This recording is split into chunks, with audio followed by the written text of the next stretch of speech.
banyak terima kasih kepada masyarakat, petugas kejaksaan, petugas rutan Cipinang, Pengadilan Negeri Jakarta Selatan, para sahabat, teman-teman wartawan, kekasih dan ibu tercinta atas doa dan dukungannya.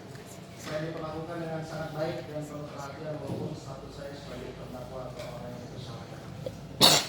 Pada tanggal 6 April 2019 saya dilaporkan atau dituduh melakukan penganiayaan terhadap sepihak. Pada tanggal 24 Juli 2019 saya ditangkap oleh Resmo 4. Sejujurnya pihak kepolisian sudah datangi rumah saya yang berada di dalam kawasan BSD pada tanggal 23 Juli 2019.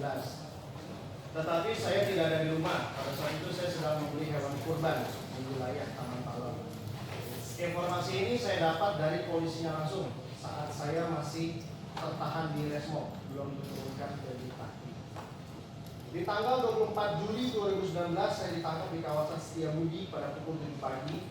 Saya digiring ke Resmo Polda Metro Jaya. Saya paham saya akan diminta keterangan.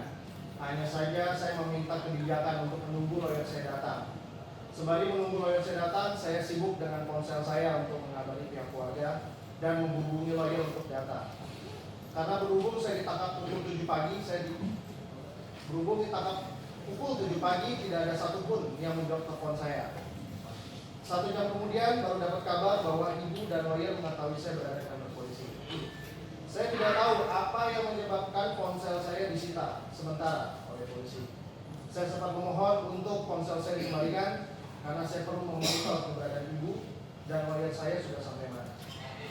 Di situ pihak kepolisian tidak memberikan ponsel saya dan memaksa saya untuk segera di BAP. Saya memohon, tunggu sebentar Pak, lawyer saya belum datang. Sejujurnya saya juga tidak siap memberikan keterangan. Saya ditangkap tiba-tiba. Saya tidak menerima surat panggilan ke-1 dan ke-2. Mendengar pernyataan saya saat itu, salah satu anggota berbicara kepada rekannya, kita buatkan surat keberatan memberikan keterangan. Saya jawab, saya tidak keberatan, saya hanya tidak siap saja. Saya dalam kondisi tidak prima. Bagaimana kalau besok saya datang kembali bersama dengan lawyer? Mendengar penjabaran saya tersebut, salah satu anggota langsung berbicara dengan intonasi tinggi. Di sebelah ada poliklinik sembari menggunakan tangan kanannya menunjuk ke arah kanan. Sesampai di poliklinik, saya berbicara pada dokter. Saya membutuhkan dokter psikologis. Apakah ada di sini? Dokter menjawab, tidak ada. Saya mengutarakan apa yang saya rasa kepada Bapak Arif selaku penyidik. Saya jika dicek kesehatan atau dicek tubuh saya ini sehat walafiat, tidak ada sakit. Tetapi situasi saya terguncang. Bapak Arif hanya diam saja mendengar pernyataan saya. Akhirnya kita kembali lagi ke kantor polisi. Kurang lebih 15 kemudian saya dipaksa untuk memakai baju orange. Saya bingungnya bukan main. Saya belum diperiksa, saksi pun juga belum diperiksa, tetapi saya harus memakai baju orange dan ini difoto. Cara mereka memaksa, mereka membuat setengah lingkaran menutup pintu unit. Jumlah mereka ada 5 orang.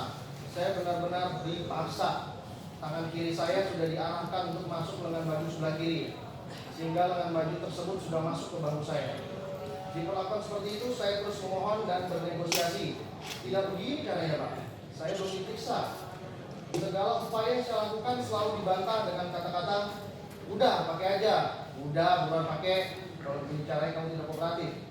Singkat cerita, karena saya terus menolak dan memberikan pengertian, akhirnya pemaksaan itu sirna atau berhenti. Di situ saya merasa cemas sekali. Kenapa lawyer saya belum datang-datang juga?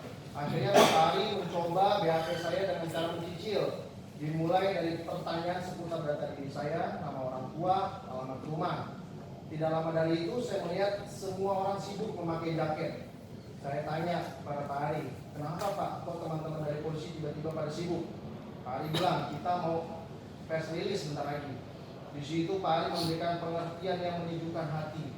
Nanti kamu pakai aja bajunya, nggak apa-apa kok. SOP-nya memang seperti itu.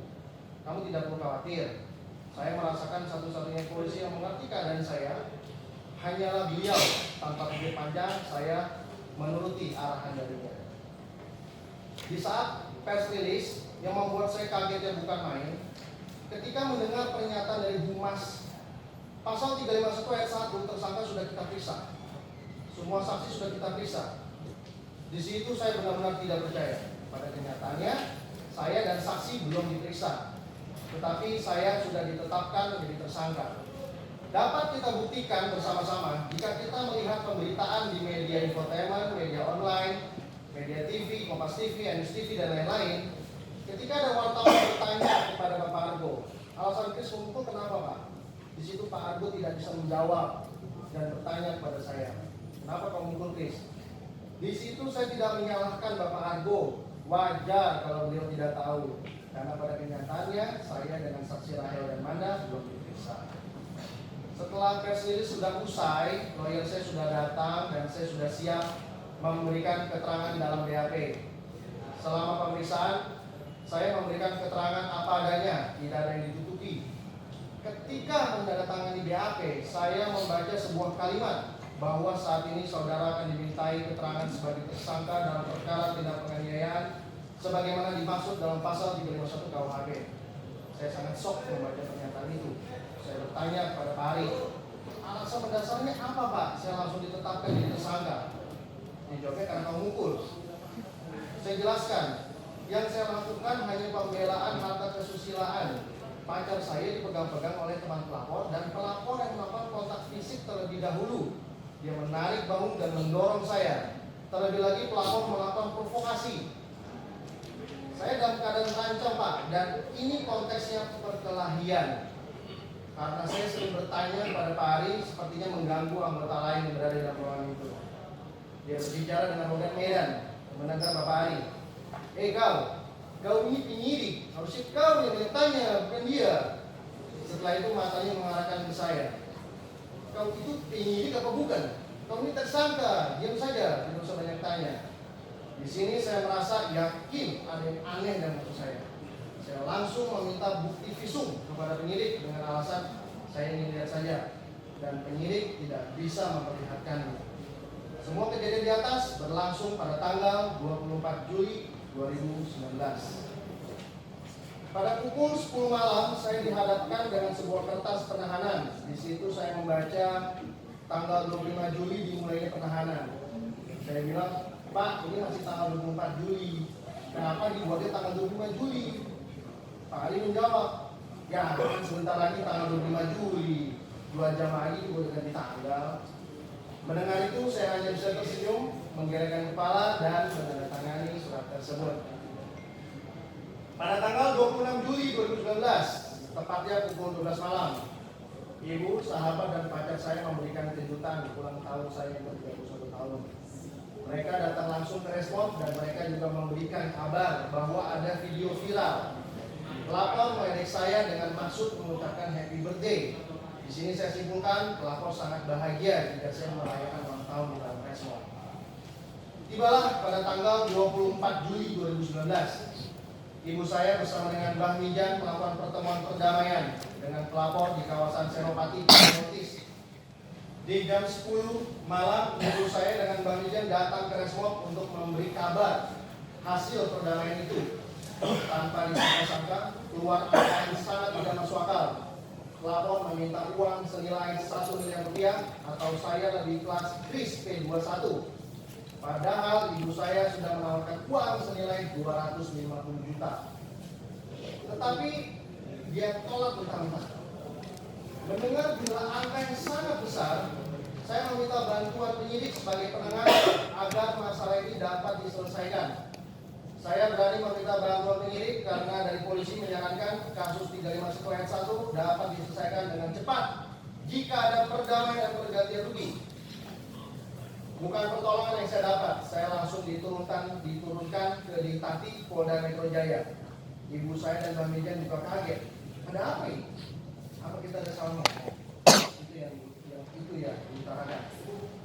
Hari demi hari saya lewati dalam penjara Ditati untuk terus mengupayakan perdamaian. Ada perubahan walaupun sedikit. Dari angka 1 miliar turun menjadi 750 juta. Saya tidak harus pikir, kenapa hukum dijadikan tawar-menawar seperti di pasar. Ini murni pelapor yang mencari uang. Mau tidak mau, saya mengambil langkah melaporkan balik dengan Undang-Undang ITE pasal 27 ayat 3. Pelapor mencaci maki saya dengan menyebut saya binatang. dan terlampir nama saya dengan sangat jelas, yaitu @trisata07 di dalam Instagram pelapor dan diunggah ulang oleh akun Lambe Tura. Unsur yang sangat telat. Dimulai dari situlah pelapor menelpon ibu saya mengajak berdamai dengan nominal 150 juta. Saya mengucap syukur strategi bargaining saya berhasil dan memaksa pelapor untuk berdamai. Saya pikir persoalan saya sudah selesai. Rupanya pelapor terus mencari celah agar uang dapat dia terima, tetapi laporan tetap dijalankan. Pada tanggal 7 Agustus 2019, perdamaian berlangsung di Hotel Borobudur. Sasaran uang juga di Hotel Borobudur. Malam, saya dipanggil ke Resmob untuk foto bersama dengan pelapor. Setelah perdamaian itu, saya tidak menemukan titik terang. Bahkan pihak keluarga sampai menemui Direktorat Pidana Umum. Dari atas dilempar ke bawah, dari bawah dilempar ke atas. Begitu terus kita diperlakukan seperti bola pingpong. Kita terus mengupayakan semaksimal mungkin jangan sampai ada surat perpanjangan 40 hari. Benar saja surat perpanjangan itu saya dapatkan, dan uniknya di sini surat perpanjangan itu sudah dibuat tanggal 9 Agustus 2019, H+2 setelah perdamaian dan pergantian kerugian 150 juta. Pada tanggal 10 September 2019, karena saya merasa kasus ini ada yang tidak beres, saya meminta perlindungan hukum kepada yang pertama, yang terhormat Presiden Republik Indonesia. Yang kedua, yang terhormat Ketua Ombudsman Republik Indonesia. Yang ketiga, yang terhormat Ketua Komisi Kepolisian Nasional. Yang keempat, yang terhormat Menteri Hukum dan HAM RI. Yang kelima, yang terhormat Ketua Komisi 3 DPR RI. Yang keenam, yang terhormat Inspektur Pengawas Umum Polri. Yang ketujuh, yang terhormat Kepala Divisi Profesi dan Pengaman Polri. Yang kedelapan, yang terhormat Kepala Biro Pengawas Penyidikan Polri. Yang kesembilan, yang terhormat Kepala Kepolisian Daerah Metro Jaya. Pada tanggal 17 September 2019, Bapak Ali datang ke Ditahti pada pukul 9 pagi. Dalam hati saya, tumben, dan seperti biasanya penyidik datang menemui saya. Saya dibuat terheran-heran, bukan main. Beliau datang untuk menanyakan, sudah dicabut belum LPITE-nya? Saya jawab, bagaimana caranya Pak? Saya aja masih tertahan di sini. Saya ini korban Pak, harus saya mencabut. Di sini saya bingung. Apakah ada peraturan baru di kepolisian? Sejak kapan penyidik menangani kasus 351 ayat 1 harus memotong kompas ke kriminal khusus, lalu memperdebatkan undang-undang ITE pasal 27 ayat 3. Singkat cerita, saya bicara kepada Bapak Ali bahwa saya sudah meminta perlindungan hukum kepada instansi-instansi yang saya sebutkan di atas. Tolong sampaikan permintaan maaf saya kepada Bapak Kanit. Saya terpaksa melakukan ini. Secara tiba-tiba pada tanggal 18 September 2019 pukul setengah 11 malam, saya dijemput oleh penyidik yang Ditahti, lalu saya dibawa ke poliklinik. Awalnya saya bingung kenapa saya dibawa ke dokter.